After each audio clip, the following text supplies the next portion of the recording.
So over the next couple of minutes, I just want to share with you a couple of the key insights, guidelines, frameworks, key coaching advice that we may give to someone who is looking to manage their nutrition better.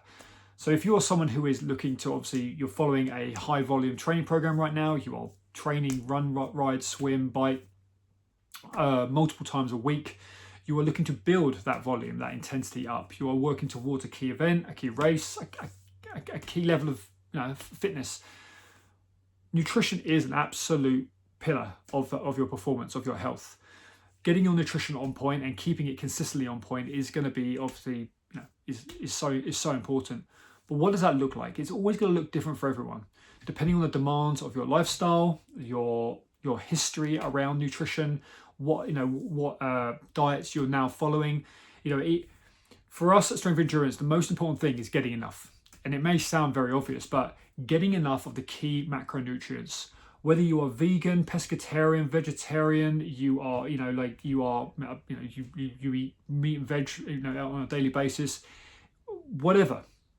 When it comes to your training, what really matters is making sure that you have all the essential building blocks to make sure that you are repairing, replenishing, hydrating, essentially just maintaining the lifestyle that you want to live. There is an incredible demand that we place on and an expectation that we place upon our bodies on a daily, weekly, monthly, yearly basis. You right now are probably training multiple times a week. You are working, you've got other, your output is high. You've got family to look after, relationships to manage, etc., etc. Huge outputs. One of the most concerning issues that we see is people who are under-fueling, under-recovering, and simply overtraining on a daily basis. And they're doing so without even knowing. What we obviously ask a lot of our individuals to do is obviously look at their blood health. We look at basic blood markers. We look at their food diary. We want to look at just what they're currently what you currently look like, because there is no BS around that. There's no it takes away the guesswork. It literally will tell you where your health is at currently. Off the back of this, we can then obviously start to make better choices. Now, depending on what your diet is, whatever your routine is, whether you commute, you've got very little time in your week, you can still make better choices based around your current standard of health and your current demands.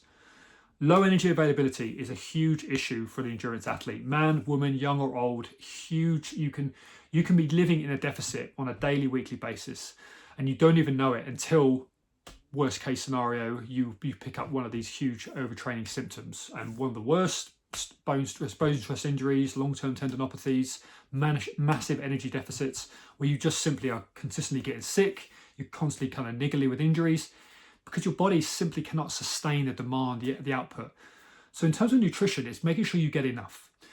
Looking at your diet, looking at what you're currently eating, taking on board. Is it enough to meet the demands of your lifestyle? Not just what the average man and woman are doing. That is a different conversation. You are obviously doing more than the average man or woman who's just going to work and just living. You are also expecting your body to run, ride, swim multiple times a week. As a result, what is that calorie expenditure? What are the demands that you're placing upon you? When you're breaking down your muscle tissue, you're depleting your glycogen stores, you are hormonally needing to obviously replenish, we need certain levels of protein, carbohydrates, fats, minerals, vitamins in our system.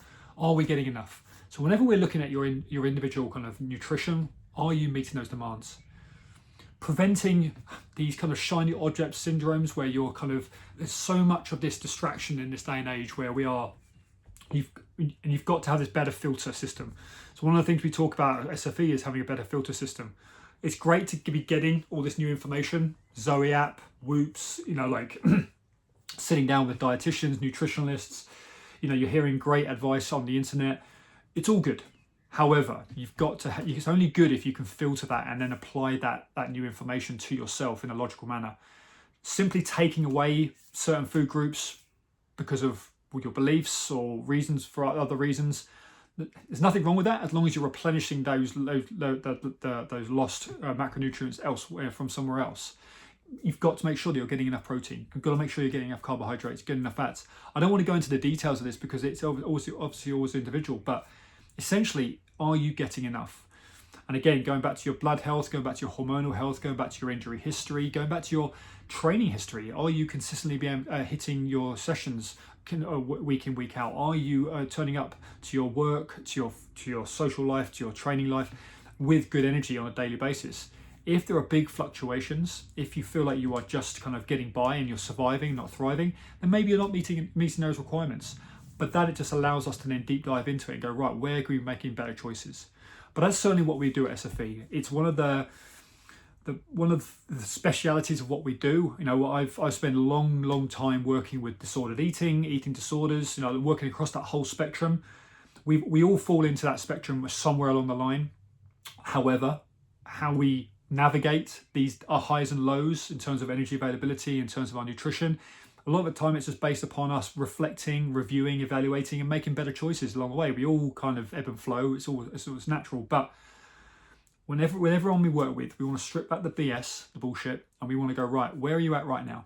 What is your training? What is your lifestyle? What are the demands that you're placing upon your body? What are the expectations of you in the future? What do you want to achieve? Do you want to improve your body composition, whether it's increased body weight, lower body weight, whatever it needs to be? But to do that, how are we going to go about that? How are we going to approach it? And for us, it's making sure that you are fueling adequately enough on a consistent basis, and that we meet the demands of your activity, of your training. And this is always a big individualized conversation, but this is something I really want you to reflect on, guys, because this is something that a lot of people do not do enough and regularly enough with their coach and with themselves. And it's something you should be periodically doing, week to week, month to month, looking down the barrel of your week and going, right, what could I be doing better? Where are the pinch points? Where am I going to be potentially lacking along the way? Where do I need to be making sure I'm planning ahead? These are the types of conversations you want to be having. And this is certainly something that we'd love to have a conversation with you, because it is a cornerstone, a pillar of your health and performance. Neglect this and you're going to suffer in numerous different areas. And it's a slow erosion for a lot of people, but you will suffer along the way because you're simply not giving your body enough of what it needs to support your expectations, the demands of your training lifestyle. So food for thought, guys.